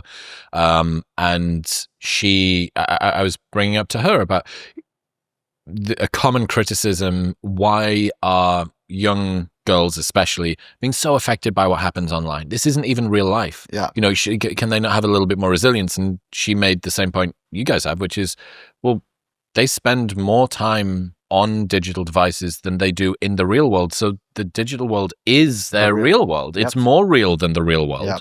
I think that's the switch that hasn't gone off, broadly, by the way, because people, I mean, it's amazing to me because like I'll be at a dinner, it'll be like, 10, couples and, parents. And, I say, hey, like, how many of you think that your kids are doing really well and everything is great? All 10 will raise their hands. And it's statistically not possible. It's just not possible. So I look at that and say, well, there's an underlying thing, because when they're on their device, physically they seem safe. So parents just kind of check out. They're like, oh, they're fine. They're just like on their phone. I don't love it. They're not taking drugs. They're not out at night. Yeah, but there's like stuff happening there that's the same impact as, like taking a drug. Which endogenous is drugs, just not, exogenous drugs. Yeah. I think when it comes to where are people going to get their sense of control from, especially around what it is that their kids do, I have to imagine that for most parents, they feel like it's kind of like where do I even get started here? I have this choice between being a social isolationist tyrant that forces my child to be a fucking Luddite, or a dopamine, endogenous dopamine dealer that's going to commit them to a life of social anxiety and depression. Yeah. I mean, look, I think the guardrailing concept is what appeals to me the most personally, which is sort of the reason we went down this direction, which is, like if you can't put the thing back in the box, it's there, like we're in it now, like it's going to be there. Like you can try lots of, little hacks along the way saying, oh, let's not give, kids devices till they're 16, we can ban it, etc. The difficult thing is, it's not universally people don't believe it's like a bad thing, like cigarettes. At some point when you believe that everybody is bad, people mobilize around it. There's a lot of people that think that devices are actually good for their kids, and it's good for them because they can go to dinner and they can give their kids devices, etc. So in that type of an environment, the best I think we can hope for is empower them and give them the tools so they understand kind of what's happening. Because when you understand it, You say, okay, I see what's happening. I can now intervene. Like give them, because most parents you talk to, they just say, look, I don't know what to do about it. I have no idea. And we hear like 30% of moms, usually moms, when their kids go to bed, will pick up their phones and spend 45 minutes looking through to see what the kid was doing. So what are they actually doing? That's the current solution? Well, for a third of them. So they go through, and now it's like, you're a parent, you're overwhelmed, you don't have time for anything. Now you got to come up 45 minutes. You don't know what you're looking for. It's a needle in a haystack too. Wow. So. Okay. So I guess one area that we haven't talked about yet is the social relational content of what's going on. I think especially for young girls, this seems to be an area of concern. The way that girls interact with each other on social media, the comparison, the ostracization, the sort of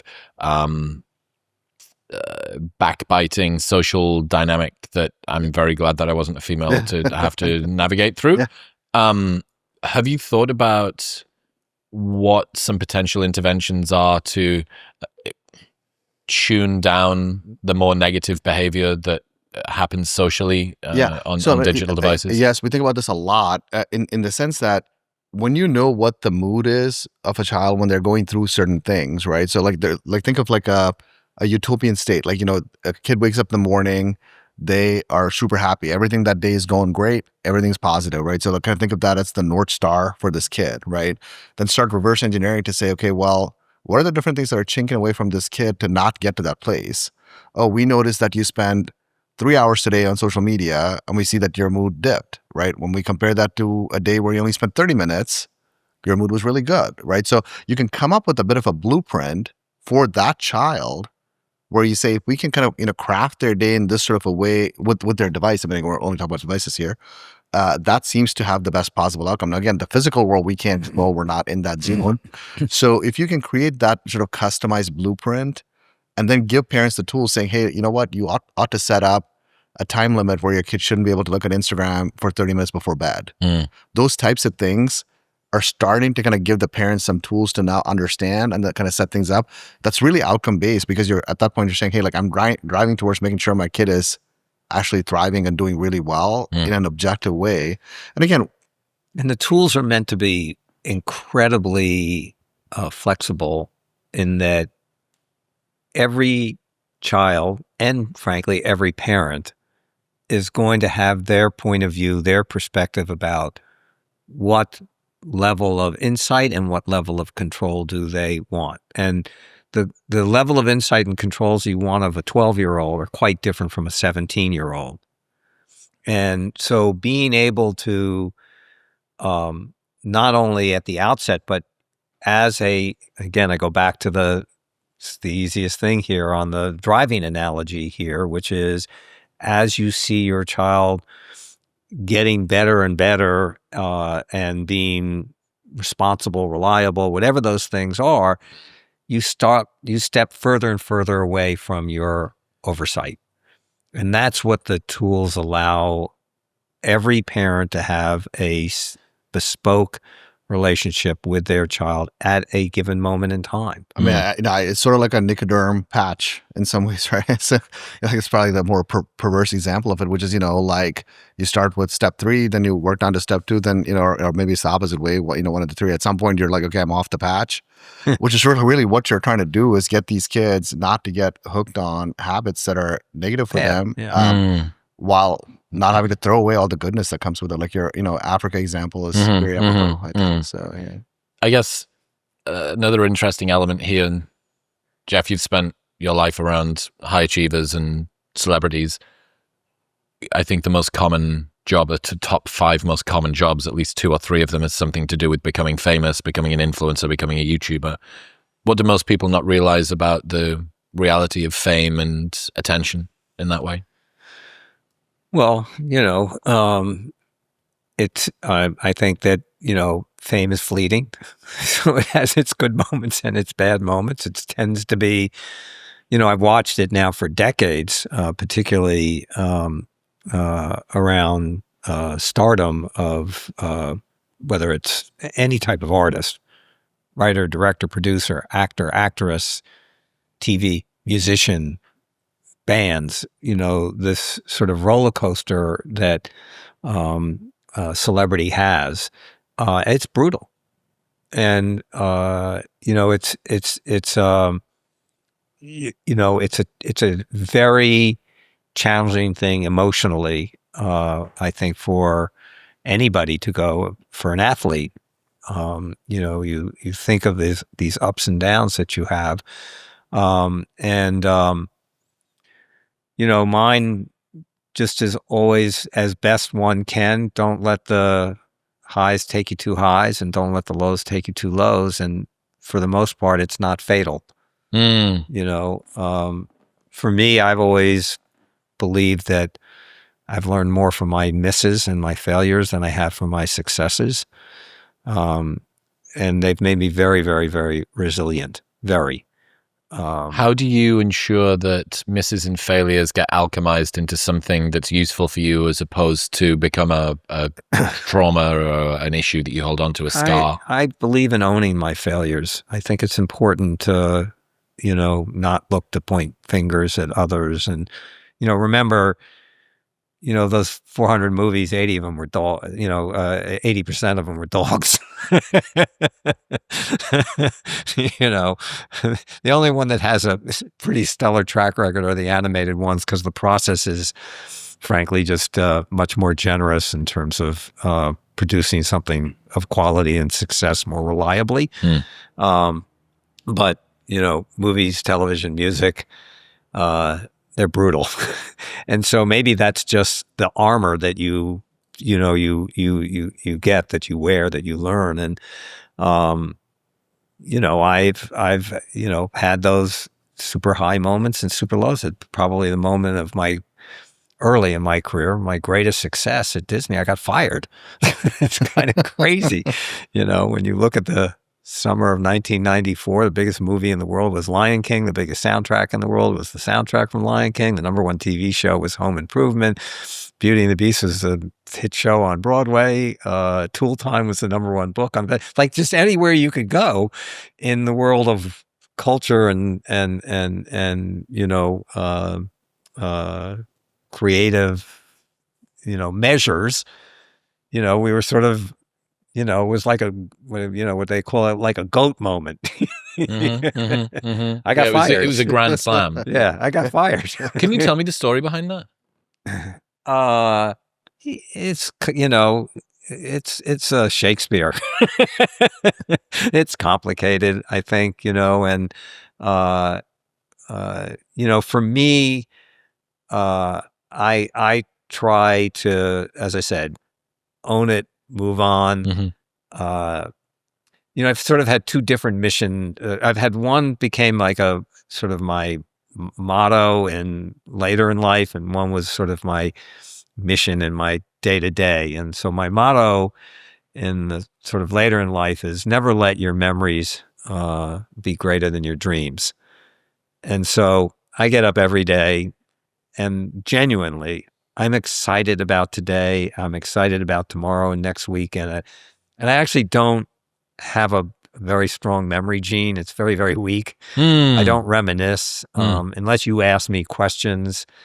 There's not a morning that I wake up and I like Shrek is on my mind, or Beauty and the Beast, or Lion King, or Pretty Woman, or any of these things. There's just not. It's funny.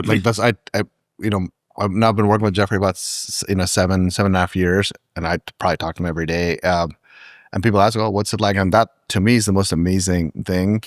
Like, somebody that's done as much as he has, I don't think we have ever in the last 7 years really talked about the past at all. It's always what's coming, forward focus. Yeah, which is So what have you guys learned from working with each other? Well, I have I've watched a brilliant entrepreneur. Which, I'm a builder. I've been a builder my whole life, and watching a fellow entrepreneur go from nothing to something and to then into greatness, is just, Hari, it's that thing, still waters run deep. He runs deep. You can see it in these conversations. He's very, very thoughtful, very, he has great empathy.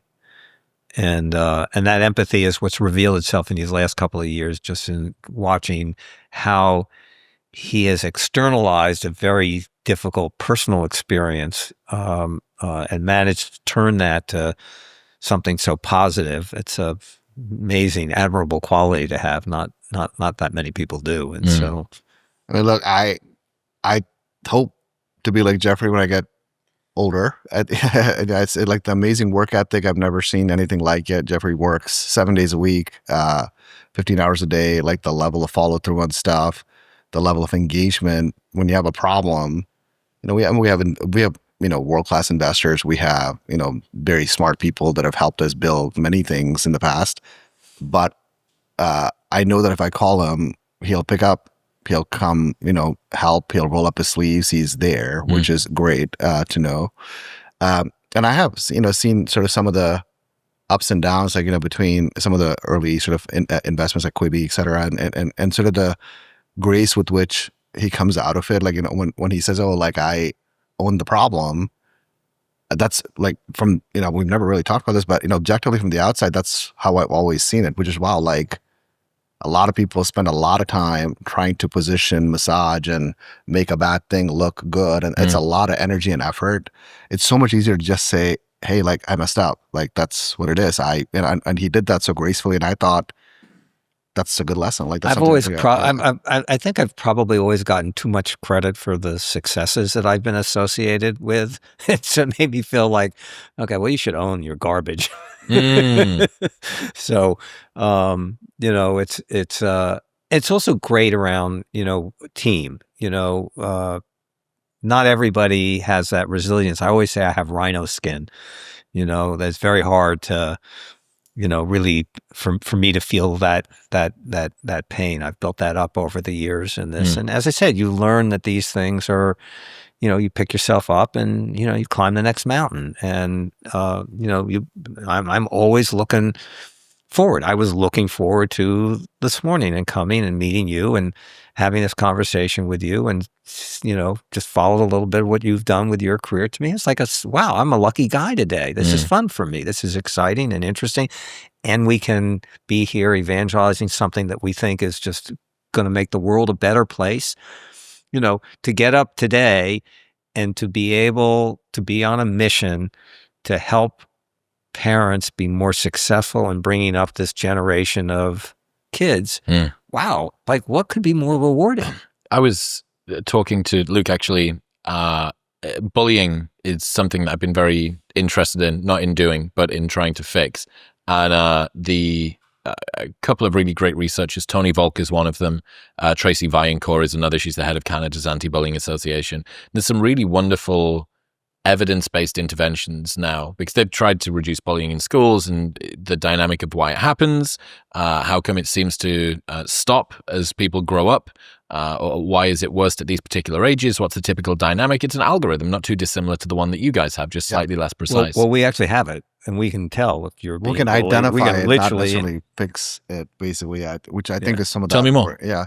Well, we can identify what sort of triggers kids have that sort of, make them push more into bullying. So, for example, like with games, like with boys, for example, that's a pretty prevalent thing that we see. Like, they're on their headsets, they're talking. It's just, like a lot of camaraderie. And you can see for certain kind of kids with certain sort of usage and behavioral patterns that it just pushes past the line. Like, it pushes past the line. You can identify it. You can see that that's happening because we actually can look at all of the if somebody's being abusive, right, to somebody on a else. game.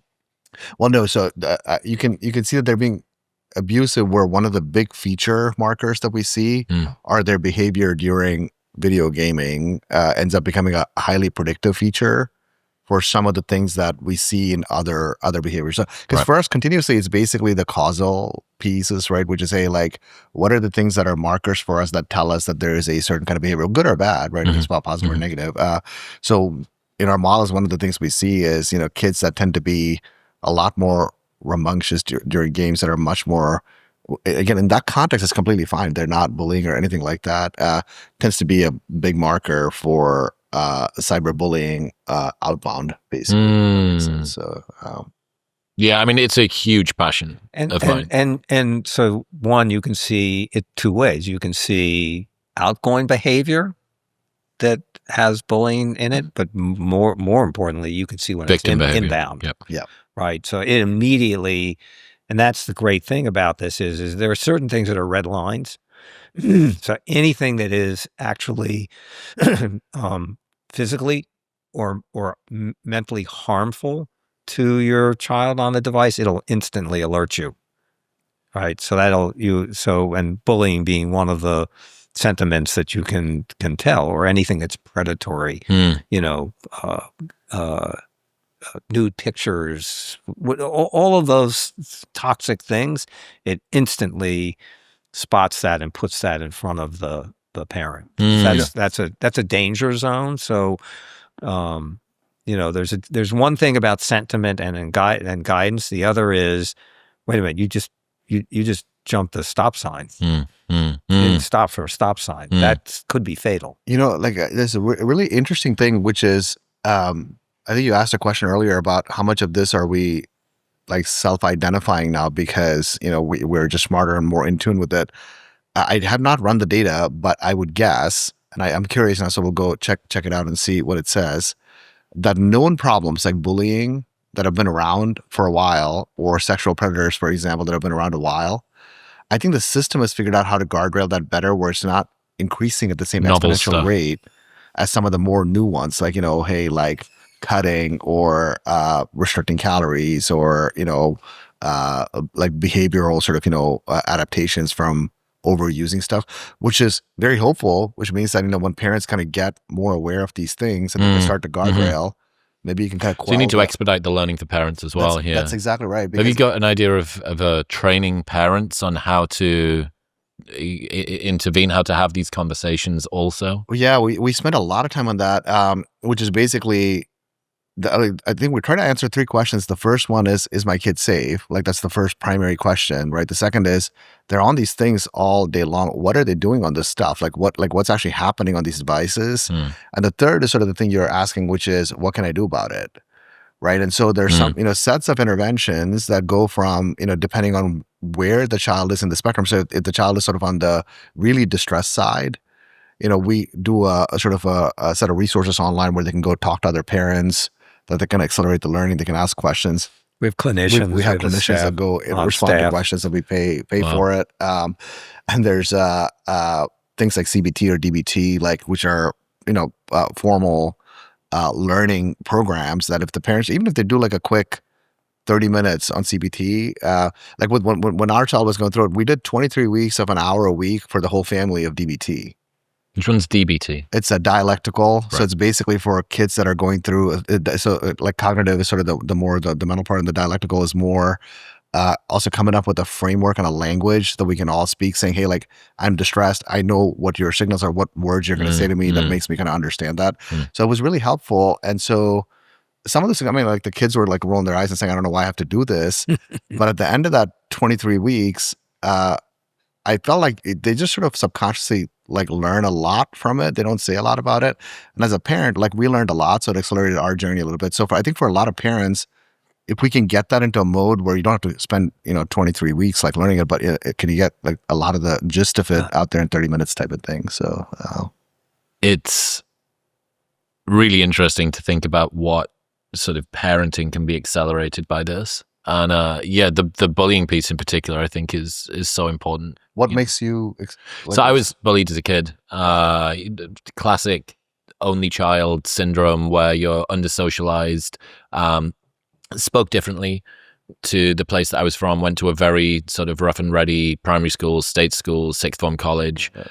I think maybe two other people from my entire 200-person year group in secondary school went on to university. Wow. So it was a very sort of low rate of higher education, and that was something that I wanted to do. So you just stand out in a variety of different ways. I played cricket, which wasn't massively, it's not a fantastic way to make yourself cool in a working class school to play cricket when everyone else wants to play football or rugby.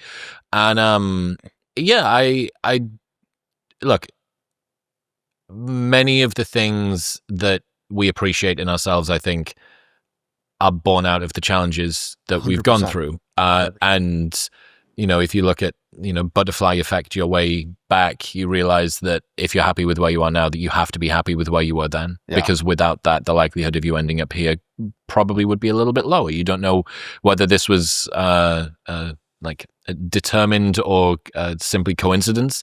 But it's something that I really just want to give, especially to kids that feel alone, especially kids in the UK. I just really want to try and help some young boy or girl that does not feel like they have anywhere to turn, that doesn't feel like anybody's got their back, to try and, because it takes so long as an adult to relearn shit that could have taken you a couple of months as a kid. Yeah. And, you're having to forcibly go through this very sort of slow cognitive process of, hey, other people might have your best interests at heart. Hey, if you're struggling, you can speak to someone. Hey, if things are bad, perhaps you should call a friend. Like, it's this very laborious, conscious front brain thing. Yeah.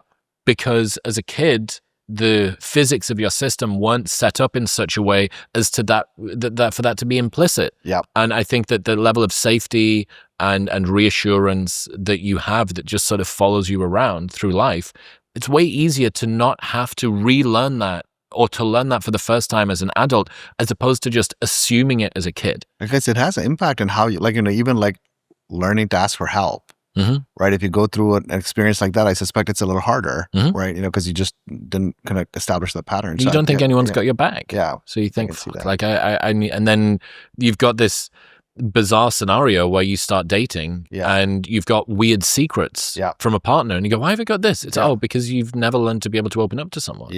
And it just percolates through so much, and that you can't lay at the feet. So much of this is just personality. It's not to say that you've been puppeted by people that were in school. But it's definitely a passion project of mine at the moment, and I'm currently in conversation with the head of a group that looks after, I think, about 100 schools in the north of the UK. And we're looking at trying to do some of these evidence-based bullying interventions. And, if you guys have got a tech platform that can, further propagate that, holy shit, if you could say, hey guys, like if you put this on your phones, then you're going to end up. We'll talk to you about this sort of offline. I think there's some cool things we could do there just for identifying. That'd be unreal. Have you guys got, did you watch Adolescence? I did. I have very strong opinions around Adolescence. Very strong opinions. Watch it. Scary. Okay, let me give you a little bit of spiel on Adolescence. I've spent a lot of time in and around the sort of fringes of the manosphere, right, in one form or another. I'm often accused of being a part of it, despite the fact that they hate me, and I've never identified as one of them. But I guess if you're a guy that gives advice to guys online, that you kind of get classed as that. Couple of problems that you have around it.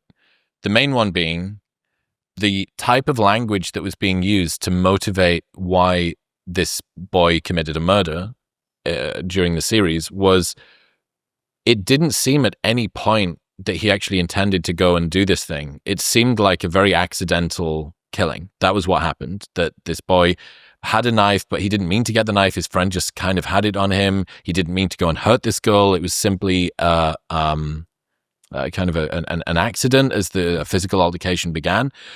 But all of the post-show reaction was around, well, this is evidently motivated by the sort of content that he's been seeing online. It was sort of only slightly paid lip service toward how that had contributed to it. But if you actually looked at the situation itself, as it was fictionally portrayed by a fictional boy killing a fictional girl in a series, that didn't really seem to tie together. But because it's quite a trendy line to say the young boys are broken and misogyny is rampant and these 13-year-olds are oppressing our daughters and so on and so forth, that was a narrative that was taken around with it. And I don't know whether you saw, I think it was This Morning or Good Morning or BBC Question Time, Kemi Badenoch, who's a British politician, and a bunch of other people, raked over the coals by morning Question Time presenters saying, you're telling me that you haven't taken time to watch this documentary? And she holds a finger up and goes,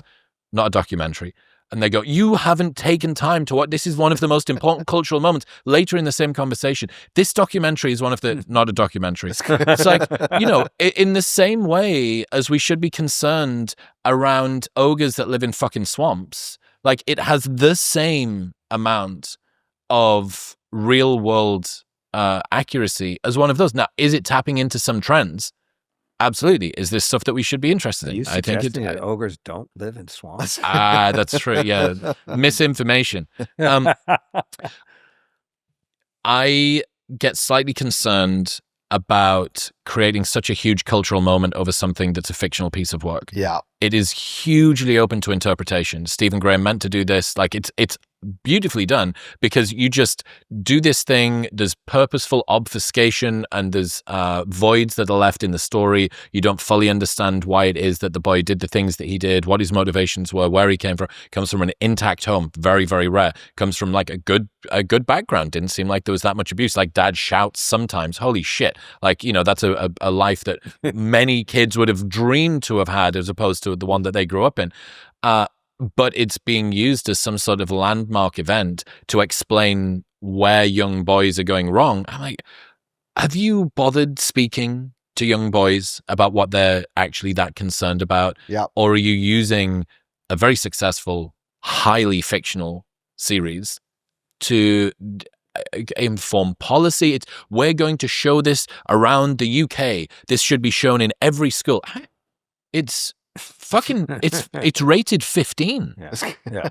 So you're going to show it to 11-year-olds and 12-year-olds and 13-year-olds and 14-year-olds and 15-year-olds that maybe aren't ready to see it. You're going to show them this thing that at some points to me is like, that's kind of a little bit disturbing. Like that was, you know, it gets the heart rate going a little bit. So you just, not blown out of. Aren't you glad I asked? Look, I had a lot of conversations. Had a lot of conversations around it, and fascinating. Yeah, really, really interesting cultural moment. Probably going to be the beginning, I would guess, of more conversations like this.